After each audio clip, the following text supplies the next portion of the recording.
Viewers, আলোর দিশা gardening চ্যানেলে আপনাদের প্রত্যেককেই স্বাগত। আজকের তারিখ হলো 12ই এপ্রিল 2025।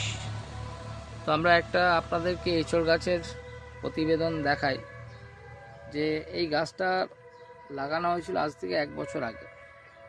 1 বছরে গাছটার হাইট হয়েছে দেখুন কত, 7 ফুট। এবং শুধু গাছের হাইট নয়, গাছের পাতা দেখুন, কোয়ালিটি দেখুন, দেখলেই বুঝতে পারবেন যে আমরা বারবার বলি যে ভিয়েতনামি পিঙ্ক কাঁঠাল, যেটা 12 মাসি এঁচড় এবং খুবই চাষযোগ্য এবং লাভযোগ্য একটা ফসল, আপনারা করতে পারেন চাষটাকে। তো এখানে অলরেডি দেখাই আপনাদেরকে, এই গাছটা বয়স 1 বছর, কিন্তু অলরেডি এখানে বেশ কিছু এঁচড় অলরেডি ধরে গেছে। দেখুন, এঁচড় ধরে গেছে, এইদিকে আছে, এইদিকে আছে, এখানে মুচি আসছে, এখানে মুচি আসছে। যদিও ফার্স্ট ইয়ারে আমরা বেশ কিছু মুচি এসেছিল, আমরা সেগুলোকে রাখলাম না, কারণ প্রথম বছর খুব বেশি ফলন না নেওয়াই ভালো, যাতে পরের বছর থেকে ফলনটা নিলে গাছটাও অনেকটা ম্যাচিউরড হয়ে যাবে। আজকে গাছটার আঙুলের থিকনেস, গাছটার থিকনেস হচ্ছে যেখানে আপনার ওই 1.5 থেকে 2 ইঞ্চির মধ্যে। এই গাছটা আরও 1 বছরের মধ্যে গাছটাও বেশ কিছুটা বড় হয়ে যাবে এবং গাছটাও বেশ কিছুটা মোটা হয়ে যাবে, এবং সেক্ষেত্রে ফলন নিলে খুব একটা অসুবিধা হবে না। যদিও এই ফলটা দেখা যাচ্ছে, এই ফলটার এখন ওয়েট হচ্ছে 1 থেকে 150 গ্রাম, তো ফলটাকে বেশি দিন রাখা যাবে না, তাহলে গাছের ক্ষেত্রে ক্ষতি হতে পারে, কারণ গাছটা এখনও সেইভাবে ম্যাচিওর করেনি। তো সেকেন্ড ইয়ার থেকে, মানে দ্বিতীয় বছর থেকে এই গাছটা যে ভালো ফলযোগ্য হবে।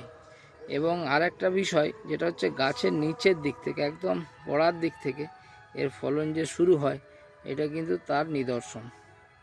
তো যারা এই ধরনের ভিয়েতনামি পিঙ্ক কাঁঠাল চাষ করতে ইচ্ছুক, তারা আমাদের সাথে যোগাযোগ করবেন। আমরা আপনাদেরকে চাষটা করতে সহযোগিতা করব। আমাদের যোগাযোগের নাম্বার হলো 7908777242। আবারও বলি, আমাদের যোগাযোগের নাম্বার হলো 7908777242। এই নাম্বারে ফোন করলেই আপনি আমাদেরকে পেয়ে যাবেন। এবং এই রকম ভিয়েতনামি পিঙ্ক কাঁঠাল, এরা উচ্চ ফলনশীল। 1 বিঘা জমিতে যদি আপনি চাষ করেন, যেখানে 100 গাছ লাগানো হয়, এবং যার থেকে 2 বছর থেকে আপনি ফল তো পাবেন। যদিও ফার্স্ট ইয়ারে ধরে যাবে, কিন্তু ওটা তো আর ধরন নয়। সেকেন্ড ইয়ার থেকে, মানে দ্বিতীয় বছর থেকে আপনি ফলটা বাজারজাত করতে পারবেন। 3-4 বছরের গাছ একটা ম্যাচিওর এসে গেলে এক একটা গাছ থেকে আপনি বছরে 4 থেকে 5 হাজার টাকা মিনিমাম রোজগার করতে পারবেন। তার মানে 1 বিঘা জমিতে যদি আপনার 100 চারা থাকে, তার মানে আপনি বছরে 4 থেকে 5 লাখ টাকা রোজগার করার সুযোগ পাবেন। তো আমার মনে হয় আজকের দিনে বিকল্প চাষ হিসেবে এই চাষটা খুবই লাভজনক। অনেকেই এটাকে চিন্তা ভাবনা করে সিদ্ধান্ত নিয়ে শুরু করে দিয়েছেন। যারা এখনও বাকি আছে, তারা সিদ্ধান্ত নিতে পারেন, এবং এই ধরনেরই গাছ আপনাদেরকে আমরা করে দেখিয়ে দেব। আজ এই পর্যন্ত রাখি, সবাই ভালো থাকবেন। Thank you so much, wish you wealth.